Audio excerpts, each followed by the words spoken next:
Alright guys, time to grab here back again today. Hope you're enjoying your Monday so far, and today we're going to talk about a pretty interesting situation with regards to Brack versus Toronto Ultra and how LAG came into the fray to actually help him out of a difficult spot. But this really comes in the light of Breaking Point GG launching. You may have seen yesterday's video, the biggest choke in Call of Duty history, like a 3 minutes in Call of Duty mini documentary. That's one of many new video series that we're looking to launch over the coming weeks. If you didn't see this, Breaking Point GG, effectively a group of, well, hopefully some of the brightest names in Call of Duty that aren't like, well, talent and professional players and this kind of stuff. I'll go through at the end of the video what the team exactly looks like, some of the intentions of this project. But from your perspective, you're going to be seeing some content over this channel over the off-season at the very least, which is of, well, a somewhat different nature. Definitely these type of videos, normal service will certainly be resuming, but a couple of times a week, some additional videos should be thrown in there, which hopefully will spice up the off-season somewhat and, well, really take advantage of some of the synergies we can get between some of the players that are involved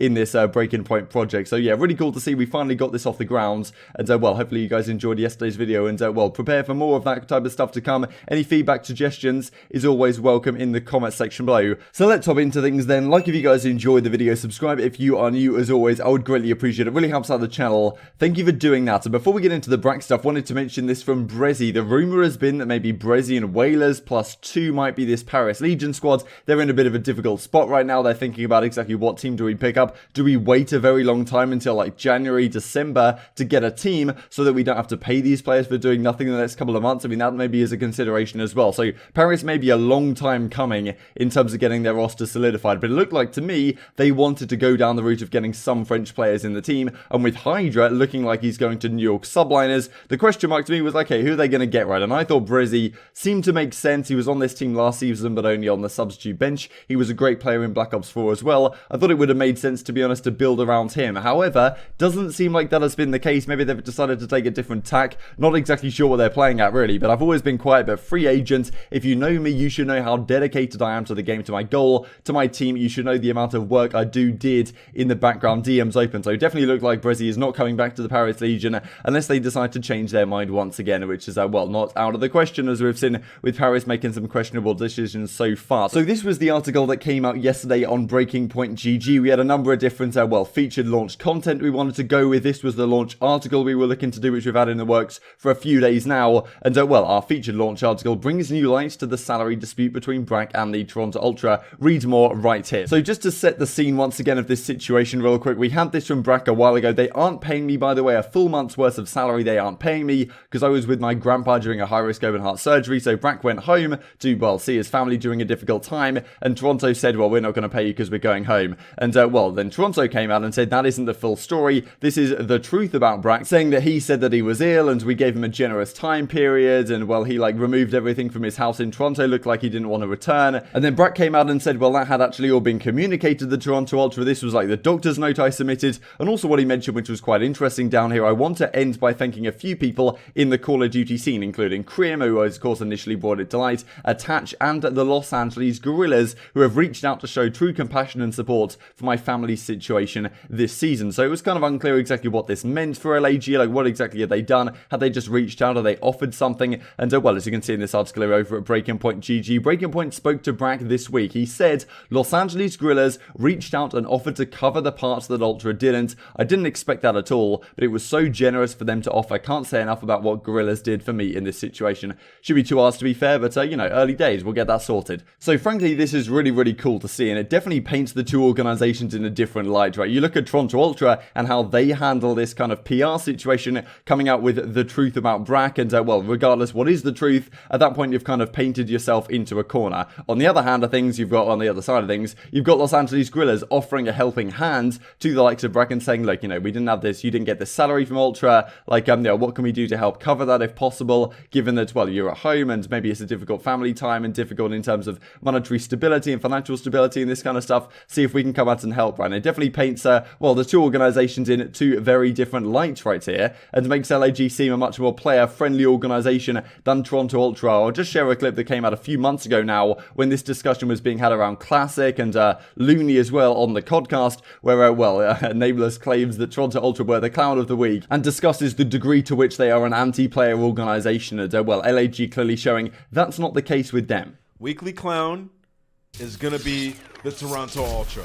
It was discussed on another podcast earlier today about the situation in Toronto, and just to highlight basically the situation when Nick was, he was told if he goes home, he can't play, and it's a tough situation for them because they were playing pretty well before that, and one of those things that in short term obviously has team issues, but long term it's, as you guys know, players are pretty tight. They talk to each other, and you don't want to make the impression that you're not a player first org.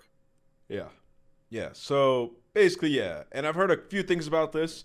I'm not affiliated with them whatsoever, so I can talk about it. I've heard a few things about them not letting players go home. I don't know the exact reasoning behind it, but it doesn't really make a lot of sense to me when in how hard times have been this year, like players might want to go home for a little bit to spend some time with their family. And you definitely don't want to come across as the organization that is holding your players hostage, not letting them go home for a little bit to spend time with said family.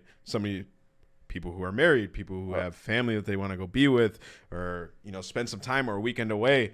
Their team was playing a lot better, and I at first thought that it was just Classic taking a step down for family stuff, but I didn't know that they were refusing to let him go home, which is fucking mind-blowing to me, to be honest. So with that being said, I have them as the clown of this week. Yeah, it's weird because I don't think they won't let him play from New York, wherever he lives, and I'm like, I don't understand, because as people are pointing out, you're in an online league. And I believe that Looney went home intentionally to fix their spread for the league. Can Looney go home? Can Looney go home as well? Yeah, Looney can't even go home. He's on the bench. This guy has a house, I think, and a wife. So this was the discussion that they were having. I don't know if you guys remember, but back at the Minnesota event, Classic, just before the Minnesota event, I think this is where Classic had some family troubles. He then went home for the weekends. They wouldn't let him practice with the team while he was at home, and then he came back to Toronto or whatever, and they forced him straight back into the team. I'm pretty sure that Cleanix was playing with this squad in advance of the Minnesota events, but yeah, they forced Classic back into the starting lineup.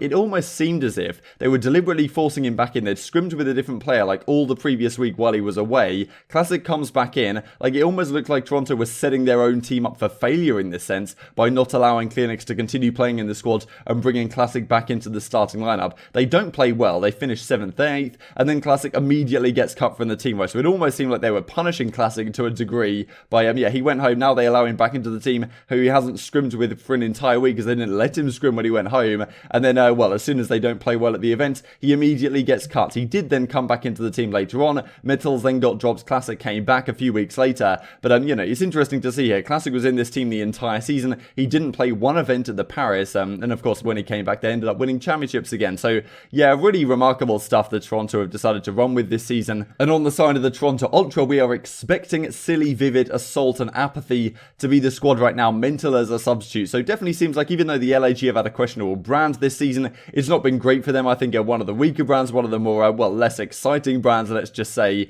in the entire league. They're at least making some attempt here, right? Bringing Mental in definitely has been some talking points. It definitely has raised some talking points. And, him being on the bench now definitely raises the question. These guys on the main team, if this is the main team, are going to have to watch their backs, right? Because Mental could be there gunning for a spot, as with so many other players we've seen come over from different titles. So, pretty cool to see all around. To finish off the video, wanted to discuss a little bit on BreakingPoint.gg and kind of our goals and aims with this project. So, as you can see, your brand new home of the best Call of Duty esports coverage on offer. This is the team we have so far. This is the core team, and there's many other contributors and advisors and other potential people that we can bring on board. It's not an exclusive team or anything like that. So we got RG, who is a former analyst over at Splice during Black Ops 4, a stats guy. EasyMac, of course, well-known stats guy over at FaZe Clan. Lion Man for the graphics, the pro cards. Nick Scott, who's a graphics designer over at FaZe. Novus, who did stats for the Paris Legion. Round 11 stats, who's been bringing out some banging content lately. Spoons for the web design stuff over at Gamepedia, and then of course myself. So really the goal of this project is to create an HLTV style website. If you guys follow Counter-Strike Global Offensive at all, you'll know that HLTV kind of is the go-to, not just for news, but mainly for great content pieces,